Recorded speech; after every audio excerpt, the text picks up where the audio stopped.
Hi, good afternoon, everyone, and welcome to our webinar today about taking your classroom online with Google Classroom and Google Education.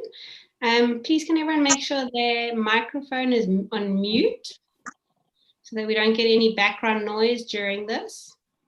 If you've got any questions or anything you'd like to raise during the presentation, please feel free, if you're on the Zoom call, to use the chat function at the top, and we'll obviously pick it up from there. Firstly, welcome and thank you so much for joining us this afternoon on tips and advice on taking your classroom online. We have been operating in the education space for over 25 years. Our speciality is online learning, from online learning management systems for universities and colleges, to being a Google Education partner, helping schools with Google Education and taking their learning online, right from beginning through to end. If you have any questions, send them through on the chat at the top. If you're on our YouTube stream, please feel free to email your questions through to me and I'll pass them on to Sean, who will be presenting. My email address is Lindsay, LINDSAY, @edsol.co.za. Otherwise, I'm the person that's been emailing you all along, so you can just reply to one of the emails. Now, Sean has worked in education for 25, 30 years. I think I can't even keep track, it's been so long. And his speciality has really been education management solutions with a particular focus on online learning. He's advised many schools, particularly during this COVID-19 pandemic, on how to quickly and effectively translate their learning to online learning. I see our first question coming through. Is this session being recorded? Yes, it is being recorded, so we can distribute the recording to anyone at a later stage should they want it. For now, I'm going to turn you over to Sean, who will then discuss the tips and what Google Education involves. Thank you.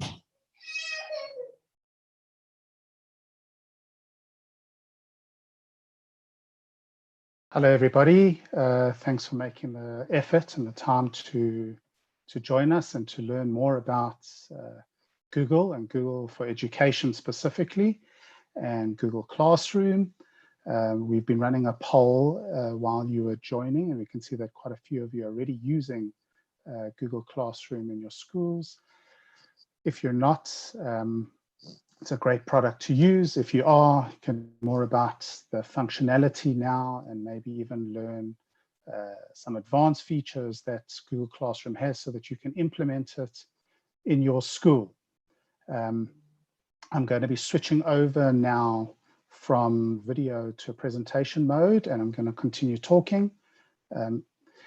As Lindsay said, feel free to type in the chat and we will answer questions after the presentation.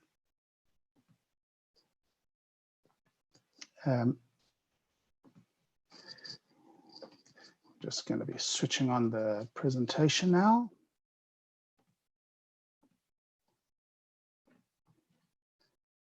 So thank you all. This presentation is called Take Your Classroom Online. What is Google Classroom? So Google Classroom was initially designed to be a tool to allow teachers and students to collaborate and to deliver learning and materials online. Initially, it didn't even have materials. It was purely just for assessments and for communication tools. Now it's grown into a much bigger system. It really works very, very well. I've seen over the last few weeks how schools have gone from not even knowing what the word Zoom is and not knowing what Google Classroom is to actually delivering 100% online learning live and through Google Classroom. It's really worked incredibly well. And so to begin with, I want to talk about the different parts of Google Classroom so you know what they all are and what they can be used for and what you should be using them for. First one is the stream. The stream is not where you put content. It's specifically designed to be used in a similar way that you would use Facebook.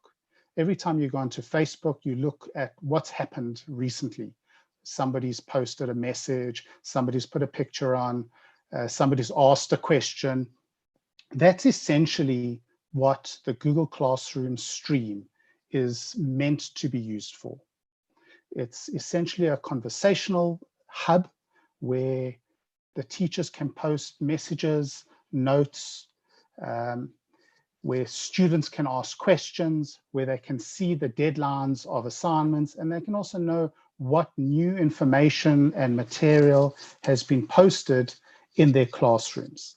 This is not where students should be spending most of their time. This is purely just to scan through and see what's happened recently in the classroom. The second tab is the People tab that I want to talk about. It's designed to be able to allow you to easily communicate with your students quickly by email. You can see a list of all your students that are in your class. You can invite additional students to the class. The students can see who their teachers are, and everybody can just click on a little email icon and send an email to each other should they wish or should they need to do. The second thing that you can use the People tab for is also to send work summaries of what the student has been doing in your class to them. So you can send a nice looking summary. It's really easy to send this through to students. You can do it on a weekly basis, you can do it on a monthly basis, and essentially it just serves as a reminder for the students and the parents as to what has been transpiring in each of the classes during the week. The next tab is the Grades tab. The Grades is really all the results, all the test results that have come through from the students. You can easily identify which students haven't submitted certain quizzes and assignments and tests, because you'll see just the little gaping holes in the matrix when you look at the report in the Grades tab. Very important, if you want to use grades or Classroom in general to calculate a final mark for your students, you're able to define per category a different weighting. So you can have projects and assignments and tests all counting 25%, and then the final mark or final exam also an additional 25%, or you can have different weightings, and Google Classroom can do a final calculation for you as to what the mark will be. You can then export these grades from Google Classroom, and you can use them in Excel, or you can import them into your student management system, whichever system you may be using. The best I left for last, and that is the Classwork tab. The Classwork tab is the most important tab. It's the primary workplace that all the students are going to be going to every single day. And you as the teachers are also going to be going to every single day. That's where you structure the class. That's where you structure the subject that you're teaching. In the lower grades, you'll structure it into different subjects, such as mathematics and literature and science, or whatever it may be. In the higher grades in high school, you would actually have a classroom per subject. And within those subjects, you can structure it per topic. And I'm going to work through in detail now all about the Classwork tab and what you can use it for. First things first, in the Classwork tab, you got access directly to the calendar. Students can open their calendar and they will immediately see all the different assignments that are due and when they're due, the actual due dates of the assignments in their calendar directly. You can also share a calendar in the class with all the different students and you as the teacher, and you can schedule different times that you're going to be logging on live to give a live lesson, or when the assignments are due, etc. we'll talk more about the calendar function as it builds on the G Suite on the G Suite application that we're talking about. The second thing that you can do is access the Drive, the Google Drive, and that's where all the documents relating to your classroom will be stored. All the material that you upload into the classroom, whether it be PDF documents, video files, audio files, Google files, Google Docs, Google Sheets, doesn't matter what it is, all the documents, all the material that you're using in your classroom will be there in the Drive.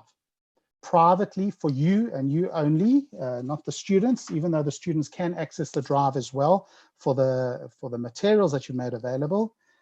In that Google Drive will also be stored all the different assignments that the students submit as homework or assignments that we'll talk a little bit about later on. Very important, you need to group your work to make it a lot more easier for students to follow where everything is. There's no point in just taking 40 or 50 documents and just dumping it in. It's sort of like throwing it into a basket and saying to the students, well, here, go and work out what's going on. There's no point to doing that. You can create what's called a topic in Google Classroom. And so each topic in the younger grades would be, for example, maths, literacy, etc. In the higher grades, it could be maybe in mathematics, it could be algebra, geometry, and trigonometry. And it just helps divide the work in an easy way to allow the students to find it easily and quickly. And this is obviously where you add all the materials and the assignments that we have been talking about up to now. All the materials that you create, whether it be a document that you upload or whether it's an assignment or a quiz that we'll talk about in a few moments, you may be teaching multiple classes. So you're able to easily reuse that content and share it between the multiple classes instead of having to redo all the work 10 times over. And very important, you're able to control the release of all the material and assignments that you post into the class. So if the work is due on a particular date and you don't want any of the students to have access to it, except for 3 days before, you can schedule the date and the time that you want it to be made available to the students.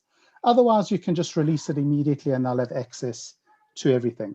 And you can obviously define it per document or per assignment. It's not a not a one or all thing.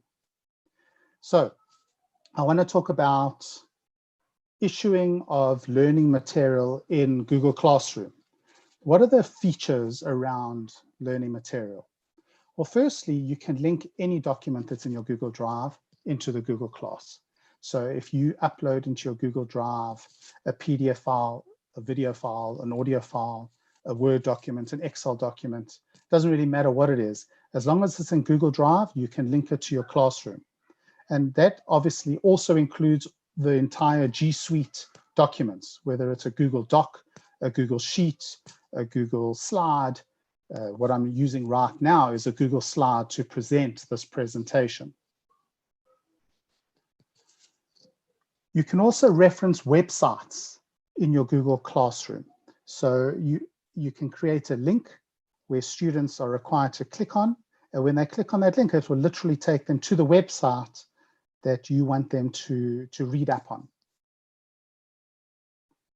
You can, instead of uploading first to your Google Drive, you can also directly from your computer or from your desktop, you can upload PDF files, video files, audio files, whatever it may be. You can also link YouTube videos directly into your Google Classroom. And you can add any new G Suite document, slide, sheet, drawings, form that you create. So it allows you to create all these G Suite documents directly in Google Classroom.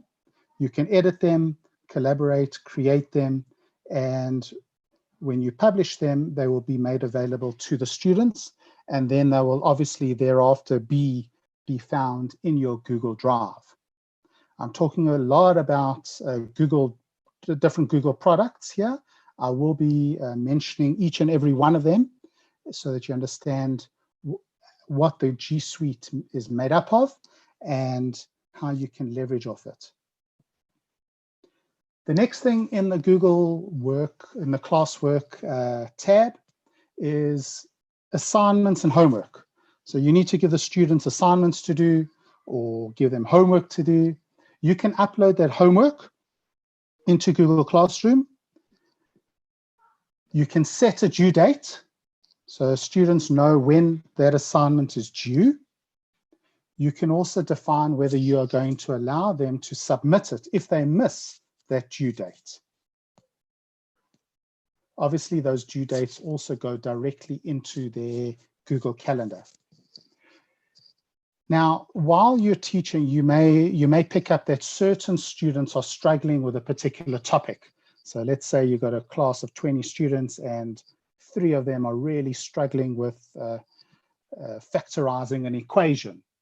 What you can do is you can assign additional work to those 3 students.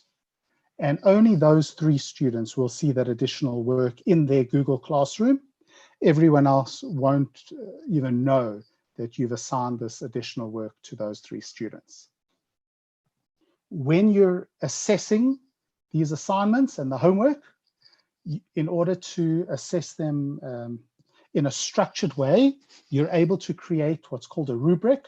So you can set up a matrix or marking matrix with all the different assessment criteria that you want to use for the marking of the assignment. You can define for each assessment criteria how many marks they will get if they got it 100% correct, and how many marks if they got it only half correct, whatever it may be. And by using that rubric, it immediately gives the students proper feedback as to where they fell short. And students up front already know how you're going to be assessing them, because they have access to view that rubric even before they submit the assignment. A great tool as well, plagiarism reports. So you're able to, even on the free version that we're talking about now, even on the free version of Google Classroom, you're able to enable plagiarism reports in each of your classrooms. Essentially what it does is it scans the entire internet. When I say it scans, I'm talking about Google. Google scans the entire internet, as well as all Google Docs that are submitted by the students in the classroom to look for any plagiarism inside the assignments that they have submitted. There are certain restrictions. First restriction, currently it only supports English. So you can't use this for an Afrikaans assignment. Second restriction, you have to ensure that all students submit their work in Google Doc format, not Google Slides, not PDF, not Microsoft Word. It has to only be Google Docs in order to use the plagiarism. And it's also limited to 3 assignments per class in the free version of Google Classroom. It's obviously unlimited when you're using the professional edition. A great feature, quizzes. Quizzes, I believe, are the most unbelievable feature in online learning. Now, when you're creating any online learning course or classroom for your students, you are teaching one topic at a time. Now, that each topic that you create would usually comprise of a short video clip, 3 to 5 or even 8 minutes maximum in length. And we'll talk about how to create those videos later on in this presentation. But usually a topic will comprise of a video, and not only a video, but also a little bit of reading material or references to different websites that they need to go to understand the work that they are busy learning. But now, how do you know if they've understood the work that you've just taught them? So we use quiz assignments. They are online formative assignments that students submit immediately after they've learned that particular bit of work or that particular topic. You can set up a short little quiz with 3, 4, 5 questions, and each of those questions can test the understanding of the different topics that you've taught. And you can immediately see if students have understood the work or not. So let's have a look at quiz assignments. When you're setting up a quiz assignment, these are the following question types that you can set up that will be marked automatically by Google on your behalf. The first one is multiple choice. It's the most obvious and most used one. The second one is multiple correct answers. So it's there's more than one correct answer that they need to provide. Just a word of warning on multiple correct answers. It uses negative marking, otherwise students can just tick everything and get it right. So it uses negative marking for your correct answers. Drop-down options, and my favorite is fill in the missing word. So you ask them a question and they have to fill in a word or a number or something that the computer then marks as correct or incorrect. The questions are obviously marked automatically by the computer. You obviously, when you're setting up the quiz assignment, you're telling the computer which is the correct answer or which are the correct answers.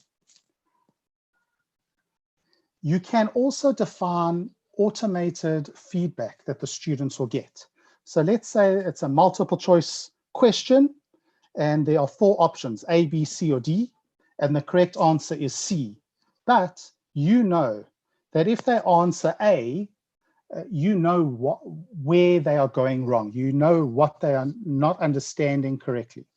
And because of that, you can tell the computer that should any student answer A, they must receive the following feedback to refer them back to a particular video or document that they must read to further understand the work, to ensure that next time they do an assignment or a quiz, that they've understood this particular work. Now, these quiz assignments can be used for simple formative assessments where you just want to know that they've understood the work. And there you can give them immediate feedback. You can give them the result that they received for that quiz immediately. You could even, if you choose, show them what the correct answers were for each of the questions. Or if you're using this as a sort of like a summative assessment, you can block the release of grades and not show the correct answers. And that will enable you to go through a moderation process, review all the quizzes, review all the answers, make sure that you're happy with everything before you release the results back to the students. And during that moderation process, you may pick up that when you were defining a multiple choice question, in error, you defined C as the correct answer when actually the correct answer is A. And you're able to go through the system and fix up the question. And the system will regrade all the students' quizzes, and then you can release the final results to the students. So it's quite a powerful tool to perform both formative and summative assessments and manage moderation and feedback to the students. The next thing that you can put in your classwork is very simple questions. So instead of having an entire quiz assessment with a bank of 5 or 10 questions, you may only want to ask one question. And that could be used just to ensure that they've understood the work, or even as a poll, just to run a poll just like we did at the beginning of this webinar. So the types of questions that are available to set up a question is either multiple choice or fill in the missing word. Another word of warning, both in the quiz assignments and the questions feature, if you are using fill in the missing words, currently Google distinguishes between capital letters and lowercase. So if the correct answer is the word cat, you may want to type it out all in caps, all in lowercase, and give the option of capital C and then lowercase at, just so that all three can be marked correct. As I said, these type of questions can also be used to poll the students to see that they've understood the work as you go along. And that's, in a nutshell, is what Google Classroom is all about and how you can use it. It's an incredibly powerful tool. I think I've only just touched the surface of how it can be used. But Google Classroom is only one of many different products that you receive as part of your G Suite for Education package from Google. If you're not aware, Google provide the standard G Suite for Education to you as schools for free. The entire system, everything that I've spoken about so far, and everything that I'm going to speak about afterwards, going through the rest of this presentation, is available to you directly from Google for free. You may ask, well, then what's the point of us being involved? Well, often it's not as simple as just getting something for free, implementing it properly, giving training to all your teachers and your staff, and recommended procedures of how to set up the classrooms, and then ongoing support is where we come in, and that's where we, from a business perspective, offer our services.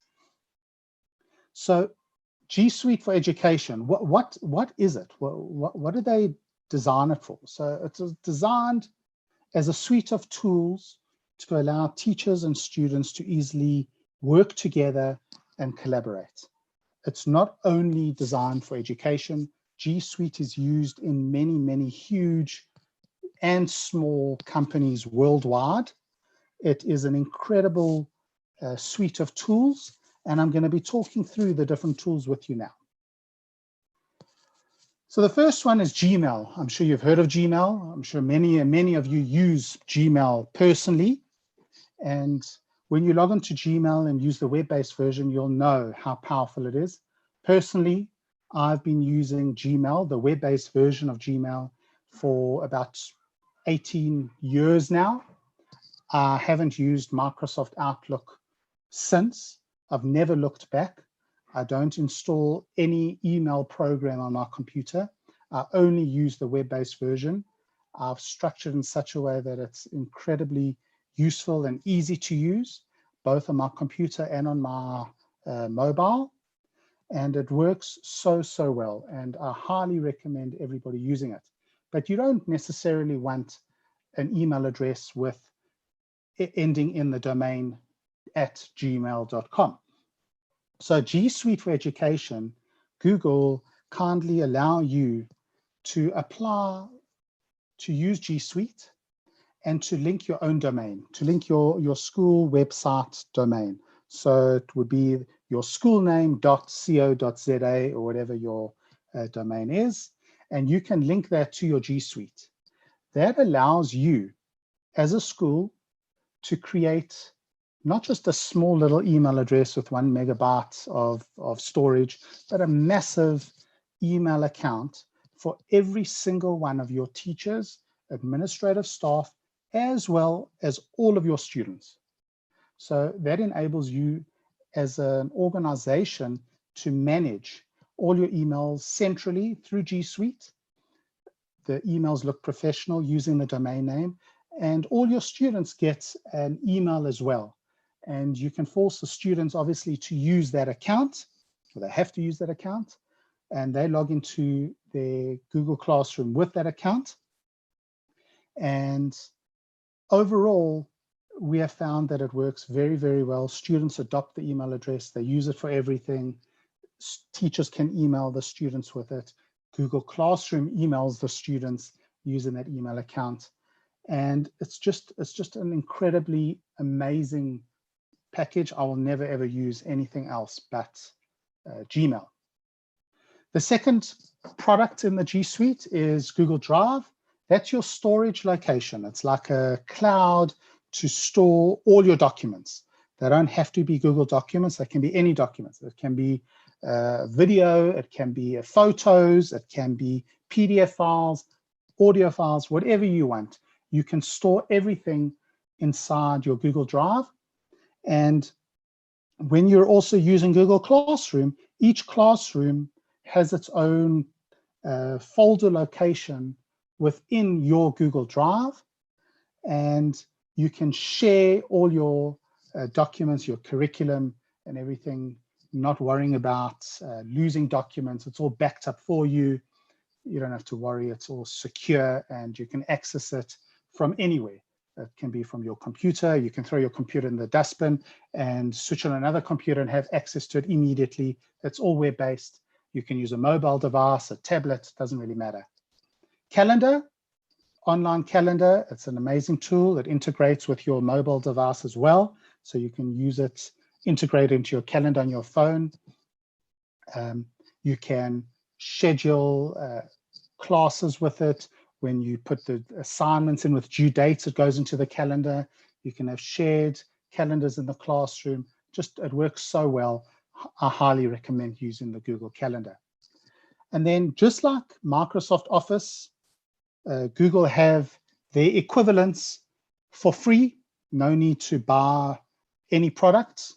You get Google Docs, Google Sheets, and Google Slides. Google Docs is the equivalent of Microsoft Word.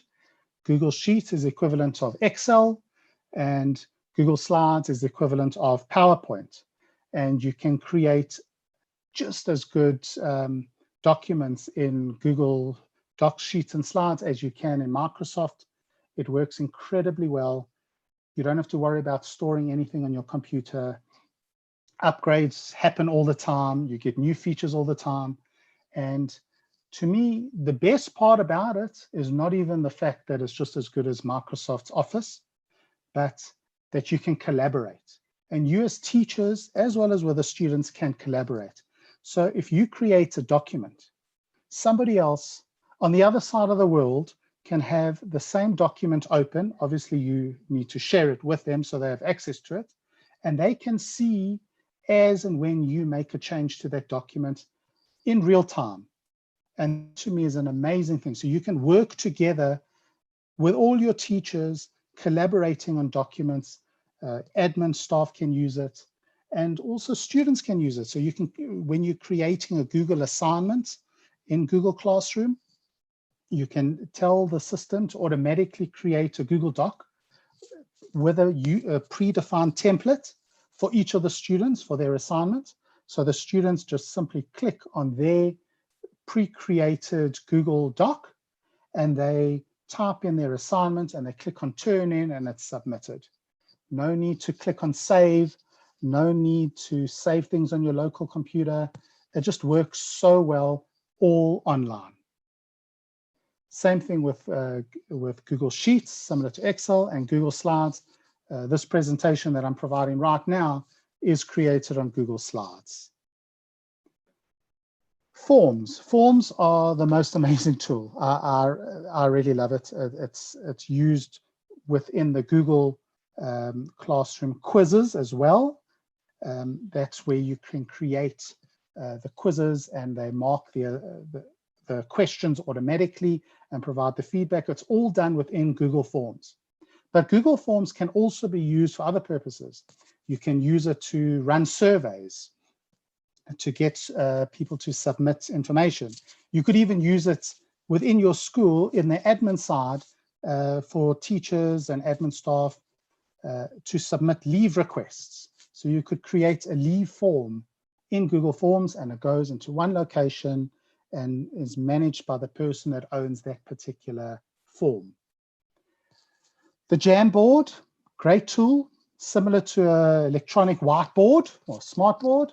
It's cloud-based, and so anybody that's got their board open, their Jamboard, on any device, whether it's a laptop, a tablet, a phone, can use the Jamboard to collaborate, to draw together, to work, to brainstorm ideas. You can create it for groups of students so they can work on a project together and they can design it together. It all works so nicely. Google Sites, also an amazing product. It can be used to create websites. You can use it to create your school website. You can use it to create a simple one-page website for a promotion that you're running. You can even embed all the other Google products into your Google site, which you can then publish on the web. So you can embed a Google Sheet into your website that you create and publish. Everything is drag and drop. Anybody can do it. There's no programming involved. You don't have to be a web designer. And you can also enable students to create their own sites. So you can give them a project and they can use Google Sites to be creative and to create the project that they need to create. They can publish it and then they can submit it for you to assess. Google Meet. Well, Google Meet is an online conferencing tool, very similar to Zoom that we're using now.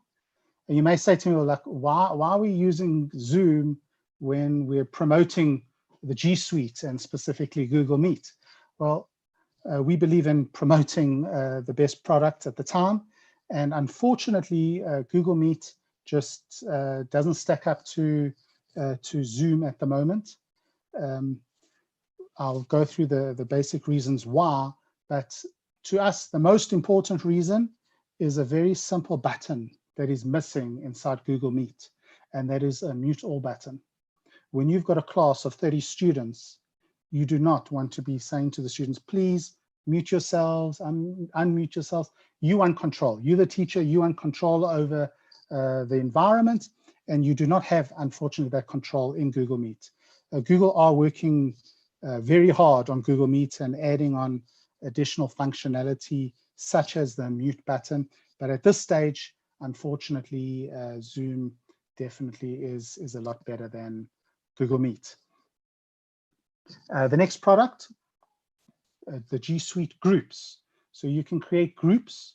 It's essentially discussion forums or communication forums where groups of students can have a private space where they can work together and communicate and converse. The Vault also comes as part of the G Suite, and it's used to enable backups of very important documents in Google Drive, email backups, and just to store documents and data securely and safely. And then Google Classroom. So as you can see, Google Classroom is just one of many products of the G Suite that we have spoken about. So now, presenting live lessons as part of your offering at school. So within Google Classroom, you can communicate with your students and tell them that you are running a live lesson tomorrow morning from 9 to 10. It's going to be mathematics. You can put the link, the live lesson link, whether you choose to use Zoom or Google Meet or any other product for that matter. You can put the link there in the Google Classroom, and the students know when it's happening, and they can simply just click on that link and it will open up and they can participate in the virtual classroom. So what can you do with live lessons? Well, you can do a lot. The features I'm going to be listing now are features that are mostly available only in Zoom, not in Google Meet. First things first, you want to keep unwanted guests out of the class. You don't want anyone coming into your classroom that are not invited or shouldn't be there in any way whatsoever. How do you do that? You can use a waiting room. That waiting room puts all the students into a waiting room. You see everyone there waiting to enter the class.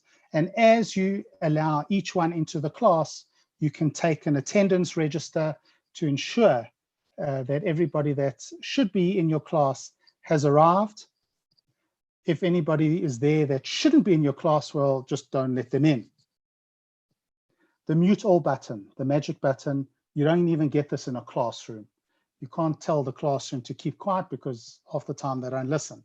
Here, you just press the mute all button and it's done, one shot, and you can talk. You can share your screen, just like I'm sharing right now. You can share it with a PowerPoint slide, a Google slide, a Word document, even any other product that you want to teach. So it could be that you want to even teach how to design graphics. So you can open your graphics program and share the graphics program and teach them how to use it. You can also get a whiteboard and you can draw all over the whiteboard and explain certain topics live on the whiteboard to your class. Virtual background, I believe, is very, very important. The way it works is instead of having the background of a wall or your bookcase or of children running behind you when you're giving a lesson, you can set a virtual background. You can define whichever image you want, and that'll be the image that everybody will see. It just makes it look a lot more professional and less disturbing to the students. And obviously you can also record your lessons to make them available immediately on your Google Classroom. So record them and upload them so that if anybody did miss the lesson or if they didn't understand something, they can go back and play a recorded lesson whenever they want. So some of the differences between Google Meet and Google Zoom, I'm going to be talking about only the free versions of both. Google Meet allows you to use up to 250 attendees, whereas Zoom allows 100. I don't think either are applicable in a classroom environment when you've only got 30 children, so that really doesn't really make much of a difference. Meet allows you 60 minutes on the free version versus only 40 minutes from Zoom on the free version. However, that fancy mute button is there on Zoom and it's not there on Meet, and neither is virtual backgrounds, whiteboards, waiting rooms, etc. Now, everything we've spoken about has been for live lessons and uploading videos. But there's something that you should consider, and that is creating quality pre-recorded lessons. I highly recommend using Zoom to do that. We have certain guidelines on how to do that in using best practices. However, the output, the final product of those recorded lessons should be not the same as a live lesson where you just want to record and teach something. You should be doing it in such a way that you're teaching one topic at a time, and try and use it in what's called a flipped classroom environment. So in Google Classroom, you create a quality pre-recorded lesson. It can have PowerPoint or Google Slides in the background like I have now. It could have you with a video of you with using the virtual background, which looks very professional, in the top right-hand corner. And you can present a topic that you're teaching. You then upload this topic into Google Class. You tell the students that they need to prepare themselves for the next lesson by watching that particular video, reading certain PDF files or websites that you refer them to, and even doing a short quiz, so that by the time they come into the classroom, they've got a basic understanding of what you want to talk through in more detail. So the live lesson is not teaching them the concept, it's expanding on the concept. But not only that, it allows you, using an incredible additional feature that only comes free in Zoom, not in Google Meet, unfortunately, and that is breakout rooms. So in a breakout room, you can put, in your classroom, you may have 20 kids, you can put 5 kids into each breakout room. So initially you can give a brief explanation on the concepts that you want them to work on together. You can then put them into a breakout room, and you can then individually go into each of these breakout rooms and work with these little groups of students together. You also have the results of the quiz assessment that you asked them to submit. So you know from an individual perspective what each student knows and what they don't know. And not only what they don't know, why they don't know it. Because if they pressed A, you know that they don't understand a particular concept. And in each of those small groups, you are able to work with those students and literally provide individualized learning to each of them, instead of a classroom environment where you're only teaching in front of 30 children and then saying, do you understand? And half the students may not understand, but they don't pick up their hand anyway because they're just too shy or whatever it may be. So it's worth considering experimenting with a flipped classroom environment. From my experience, it works very, very well. And it's worth trying out. So that is our presentation. That's the webinar. What we want to do now is maybe go through some of the questions. And so I'm going to turn my screen sharing off so I can see some of the questions and I'll answer them.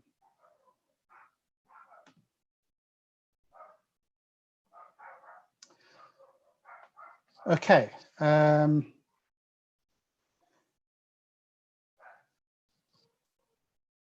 The first question was, is this being recorded and we'll be able to distribute it? Yes, absolutely. We will be sending out an email to everybody with a link to the recording, so you can watch this at a later stage. You can also contact us at a later stage should you have additional questions or want to have a private meeting with us.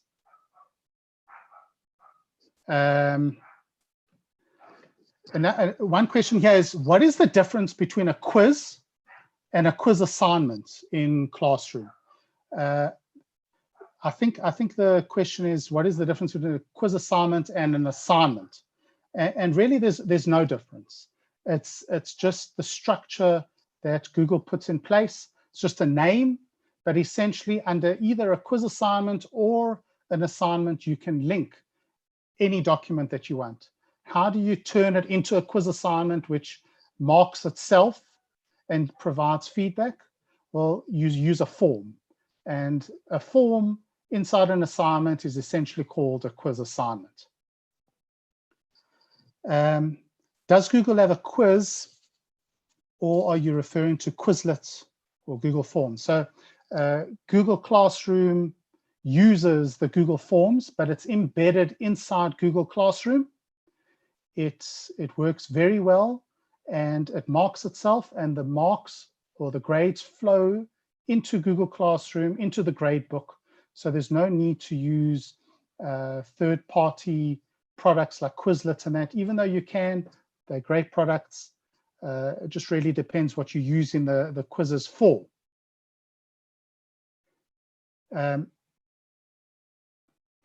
Is there a viable solution for conducting formal assessments on such as exams?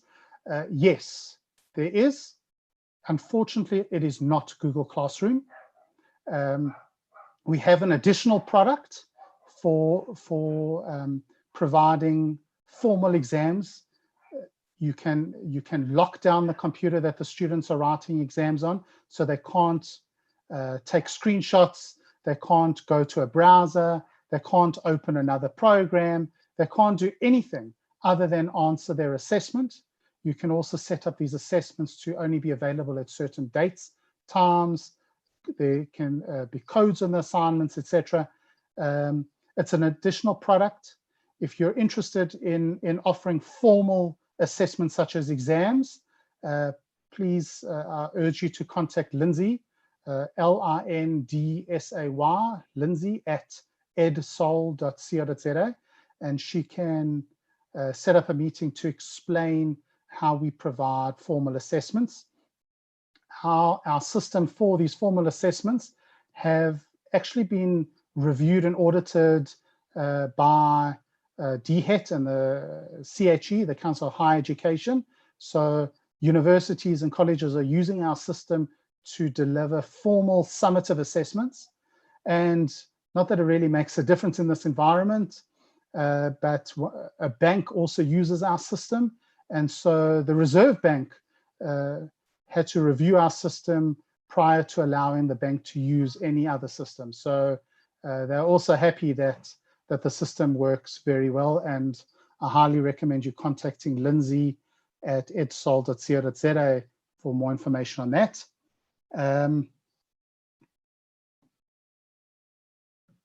Question: if a student accidentally deletes their version of a document that have been handed to them, is there still a copy on the Google Drive folder? I'm not sure if the question is once they've been already turned in, or if they're still working on it. I don't think it would be available if they're still working on it, but once it's been turned in, there is a copy of it. Quite a technical question. It's obviously from somebody that's using Google Classroom already. You're welcome to contact us and we're happy to help you. Does the waiting room not take up a lot of time on Zoom? So yes, it does take some time, although the new version, Zoom version 5, which I highly recommend everybody upgrading to as soon as possible, because you'll be forced to by the 30th of May. And if you're not on version 5 on the 30th of May, your students aren't going to be able to even use Zoom. They'll have to upgrade. And using version 5, there are ways of speeding up the process of dealing with the waiting room. One way of doing the waiting room, if there's only 20 students, whatever it is, just take a screenshot. And once you've taken the screenshot, just admit everybody in one shot, and then you, at a later stage, you can take a formal attendance on a piece of paper. There is no proper way of setting up a Google Meet waiting room, unfortunately. I'm sure it will come. Let's find the next question here. How data heavy is Google Classroom? How much data would be recommended for learners to have to use the system? Well, it's a purely web-based system. So it's like same as going to internet banking or Gmail or anything like that. It doesn't use a lot of data. What can use a lot of data is the material that you upload to Google Classroom. So if you're uploading a video that you want them to watch, if the video is 50 megabytes, it's going to use 50 megabytes of data bandwidth. One way of getting around using so much bandwidth is to stay away from PDF files and Word documents and all that, and using only the G Suite products, Google Docs, Google Sheets, Google Slides, because then it's the equivalent of just going onto a website and reading from a website. Which whiteboard app do I think is best to use with Google Meet? Well, I think the Jamboard works really well. So why don't you try and share a Jamboard when you're in Google Meet? Could work really nicely. Yeah? Security in Zoom. People are worried about Zoom bombing, etc. Well, bombing happens in all systems, Google Meet, Google, everything else. If you are setting up your security correctly, then I believe that actually Zoom is even more secure than anything else at this stage. You can set up a password. You can set up that they have to be registered to be able to log in. You can set up a waiting room. You can admit everybody one by one. And as of the 30th of May, when you're using version 5, every single thing that's happening is encrypted. And so I believe that Zoom is very secure now. And here's, what part of Google Suite is used to make recordings? Well, you'd either use Google Meet or Zoom. So you run your lesson on Zoom or Google Meet. And if you're creating proper recordings that you want to upload at a later stage, you literally set up a Zoom meeting, but you just don't invite anybody to the meeting. Or you set up a Google Meet and you don't invite anybody. You do it live with no one there. You put your video on, you press record, you share your screen, and you record and you talk to yourself as if you're talking to a class. You press record, it records the meeting. Once the recording is done, you upload the recording. The data used and the data required for recordings is minimal in Zoom. It really works very, very well. We upload our lessons at a time, and the file size is very small.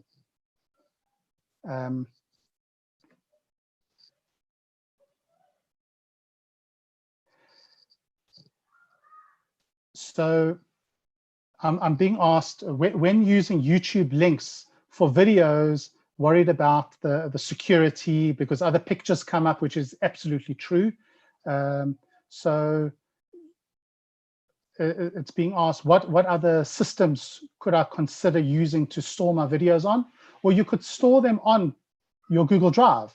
There's no reason why you can't upload the videos directly to Google Drive and then embed the links from Google Drive as material into your Google Classroom. You don't have to pay anything extra for that, and you don't have to worry about unwanted pictures coming up from YouTube for your students. Another question, is there any viable online solution for conducting the formal assessments? Okay, we've discussed that one. I've said that we have an additional tool for that. You're welcome to contact Lindsay at edsol.co.za. See what other questions we have here. Lindsay, did you receive any questions by email that you'd like me to go through as well? I've been through all the questions on the chat facility in Zoom.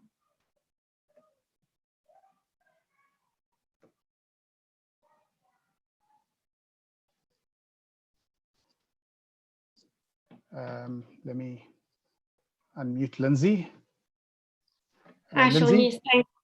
Sarah Jane from YouTube has asked, how do we add audio to slides? Many of my pupils could not hear the audio on their iPads. Yes, it's actually a problem in general. The way I recommend you getting around that is not to use audio in slides, but rather create a video, and you can embed the video in the slide. If you don't want video, then don't record your camera when you're doing your recording on Zoom. Just use Zoom to do the audio recording, and then you upload that video, which they'll either see a PowerPoint slide in the background that you can talk about, or just nothing, and they'll just hear the audio. Audio in general with different audio formats and codecs, etc., simply don't work well. And so we recommend recording video rather than audio.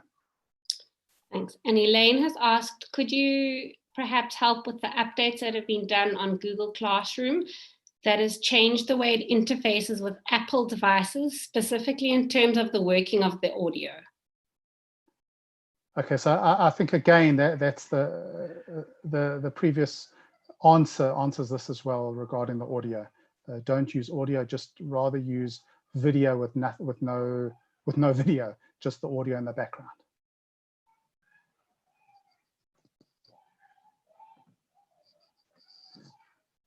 Lindsay, anything else? Yes, Sarah Jane has asked, how do we schedule material for more than one class? Currently, I have to schedule each class separately. Yes, it's a drawback, unfortunately. When you share the material, you have to schedule each one individually. You can't schedule it and expect it to appear in all classrooms at the scheduled time. If you do that, then it will schedule it for the one class, but all the other classes, it will be made available immediately. It's just a drawback, unfortunately, in Google.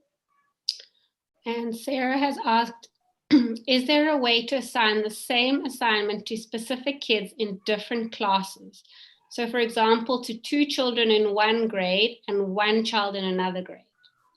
Yes, so you just use the reuse function. And when you use the reuse function, there's the option to select all students to assign it to, or you can go and select specific students.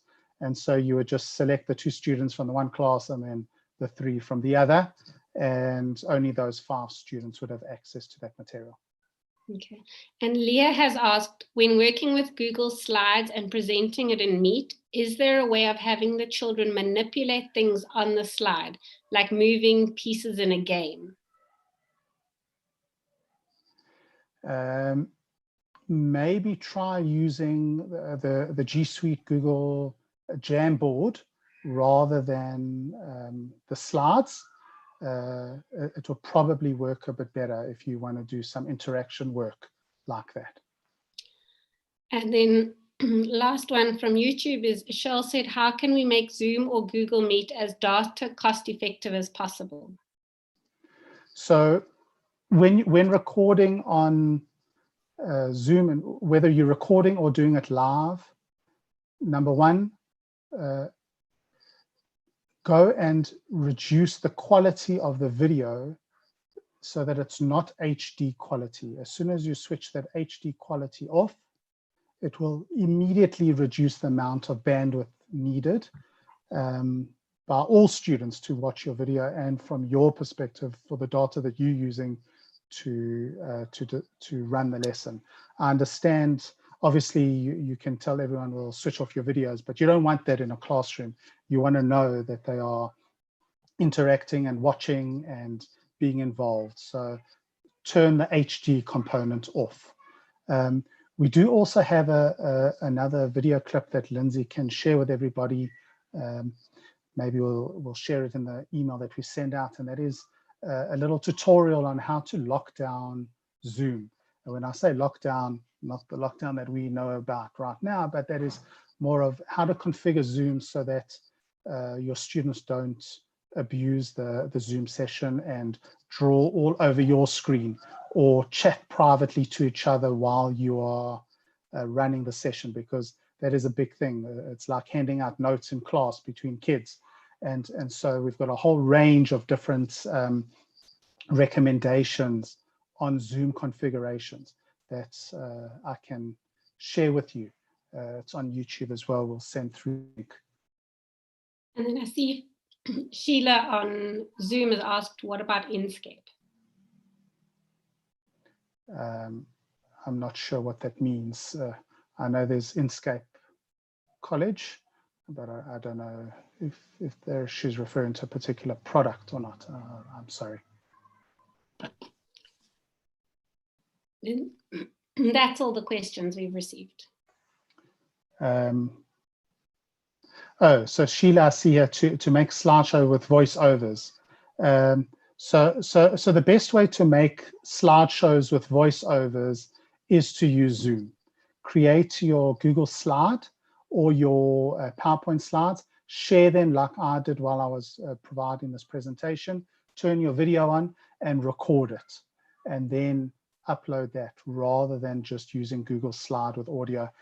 Audio just doesn't work well for everybody.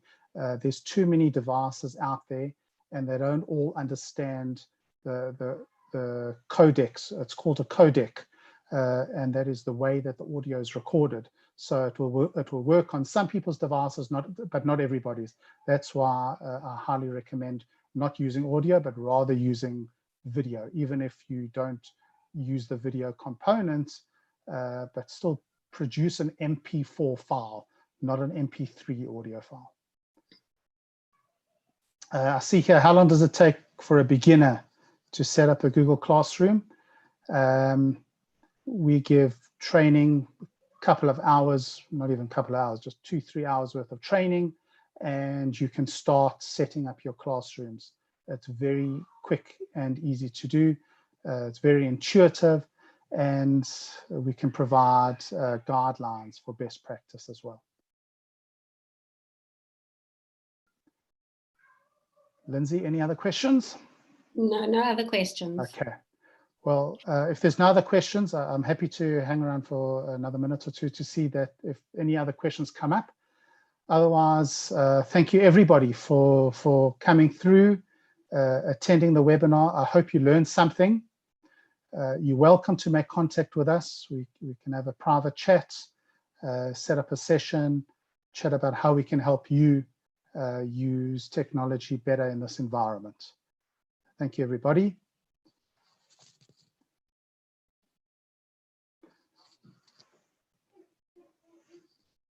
I see, please, somebody's asking how we can share the video of how you lock down Zoom. We will include it in the email when we send out the recording of this video. We'll include the link to how to lock down Zoom. Thanks, everybody, and enjoy your afternoon.